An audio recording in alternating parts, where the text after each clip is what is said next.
আসসালামু আলাইকুম। লিডস নিউজে আপনাদের প্রত্যেককে স্বাগত জানাচ্ছি।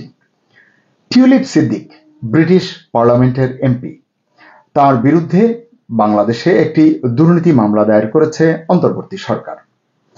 অনেকে বলছেন এই মামলার সুবাদে বাংলাদেশ কূটনৈতিক ও আর্থিক চাপে পড়েছে, বাংলাদেশকে ঠেলে দিচ্ছে আন্তর্জাতিক সংকটের দিকে। প্রধান উপদেষ্টার সাম্প্রতিক লন্ডন সফর এবং এ সময় বিবিসির দ্য ওয়ার্ল্ড টুনাইটে দেওয়া সাক্ষাৎকারে তার নীরবতা এবং কিছু উত্তর এই বিতর্ক আরো তীব্র করে তুলেছে। মামলাটি লন্ডনের রাজনীতিতেও সাড়া ফেলেছে। একই সাথে প্রশ্ন উঠেছে, মামলাটি কি আইনসঙ্গতভাবে হয়েছে? এর পেছনে রাজনৈতিক প্রতিহিংসা কাজ করেছে কিনা? ঘটনার শুরুটা একটু শুনি আবার। 2025 সালের মে মাসে দুর্নীতি দমন কমিশন টিউলিপ সিদ্দিক ও তার পরিবারের কয়েকজন সদস্যের বিরুদ্ধে মামলা করে। অভিযোগ কি? অভিযোগ হলো পূর্বাচল নতুন শহর প্রকল্পে প্রভাব খাটিয়ে 6টি প্লট বরাদ্দ নেওয়া হয়েছে। একটি ফ্ল্যাট হস্তান্তরে ভুয়া নোটারির মাধ্যমে প্রতারণা করা হয়েছে। এজন্যই ঢাকার একটি আদালত গ্রেপ্তারি পরোয়ানাও জারি করেছে। কিন্তু টিউলিপ সিদ্দিক বলেছেন এই অভিযোগ কল্পনাপ্রসূত, উদ্দেশ্য প্রণোদিত এবং বিচার ব্যবস্থার অপব্যবহার। কারণ মামলার আগে বা পরে টিউলিপ বা তার আইনজীবীদের সঙ্গে দুদক যোগাযোগ করেনি। বিবিসি প্রতিনিধি প্রফেসর ইউনুসকে প্রশ্ন করেন, টিউলিপ সিদ্দিকের বিরুদ্ধে আপনার অভিযোগের ভিত্তি কি? তিনি কি সত্যিই প্রভাব খাটিয়ে পূর্বাচলে প্লট নিয়েছেন? আপনি কি দুদককে স্বচ্ছতা নিশ্চিত করতে বলবেন? উত্তরে প্রফেসর ইউনুস বলেছেন, এটি আদালতের বিষয়, আমি হস্তক্ষেপ করতে চাই না। অনেকেই প্রফেসর ইউনুসের এই ভাষ্য নিয়ে প্রশ্ন তুলছেন। তারা বলছেন, প্রফেসর ইউনুস এটা বলেননি যে দুদককে স্বচ্ছতা বজায় রাখতে বলা হবে।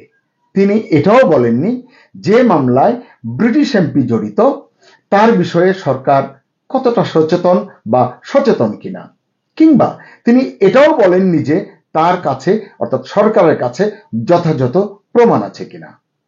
এই নীরবতা প্রসঙ্গে আন্তর্জাতিক বিশ্লেষকরা বলছেন, একজন ব্রিটিশ এমপির বিরুদ্ধে পরোয়ানা অথচ দায়ী অর্থাৎ অভিযোগকারী দেশের রাষ্ট্রনায়ক কিছুই জানেন না, এটা বিশ্বাসযোগ্য নয়। চলুন দেখি এই বিষয়টি নিয়ে আইনে কি ব্যাখ্যা পাওয়া যায়। বাংলাদেশের আইনি প্রেক্ষাপটে যুক্তিগুলো যদি একটু শুনি। সিআরপিসি 161/173 ধারায় বলা হয়েছে, দুদক কোনো ব্যক্তির বিরুদ্ধে মামলা করলে তাকে বা তার আইনজীবীকে অভিযোগের বিবরণ জানানো এবং আত্মপক্ষ সমর্থনের সুযোগ দেওয়া বাংলাদেশের ফৌজদারি আইনের অধিকার। এটি একটি মৌলিক অধিকার।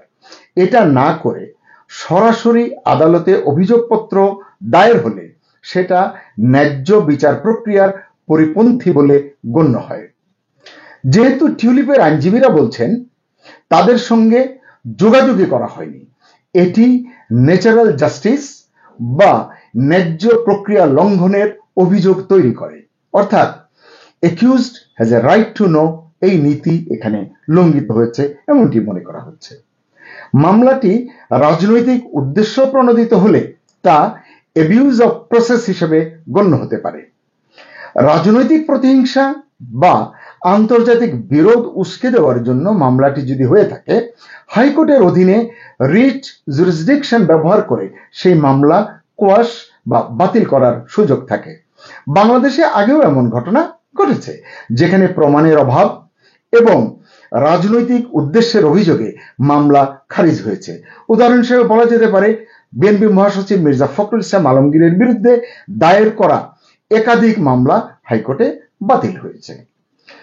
এবার যদি একটু দেখি যে যুক্তরাজ্যের আইনি ও প্রেক্ষাপট, কূটনৈতিক প্রেক্ষাপটে যদি একটু আমরা দেখি, ব্রিটিশ এমপিদের বিরুদ্ধে আন্তর্জাতিক মামলায় স্বচ্ছতা অপরিহার্য, এটি ব্রিটিশ আইনের ক্ষেত্রে আমরা দেখছি।